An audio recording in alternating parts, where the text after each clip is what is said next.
మాజీ సీఎం జగన్ పై అనంతపురం ఎస్పీ గౌతమికి ఫిర్యాదు చేశారు టీడీపీ మహిళా నాయకులు తేజస్విని. నాడు మాజీ స్పీకర్ కోడెల శివప్రసాద్ని ఆత్మహత్య చేసుకునేలా జగన్ ప్రేరేపించారని ఆ ఫిర్యాదులో తెలిపారు. వైసీపీ అధినేత జగన్తో పాటు సజ్జల, విజయసాయి రెడ్డిపై చర్యలు తీసుకోవాలన్నారు తేజస్విని.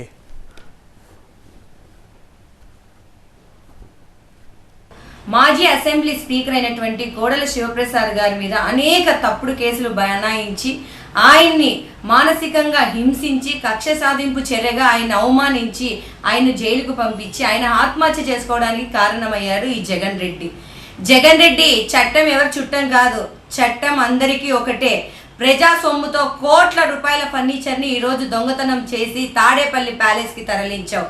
ఏవైతే గతంలో శివప్రసాద్ గారి మీద కేసులు పెట్టి ఆయన జైలుకు పంపించారో అవే కేసులు జగన్మోహన్ రెడ్డి మీద పెట్టి 10 సంవత్సరాలు తగ్గకుండా జగన్మోహన్ రెడ్డికి జైలుకు పంపించాలని ఈరోజు అనంతపూర్ జిల్లా ఎస్పీ గారిని కలిసి మేము కంప్లైంట్ చేయడం జరిగింది.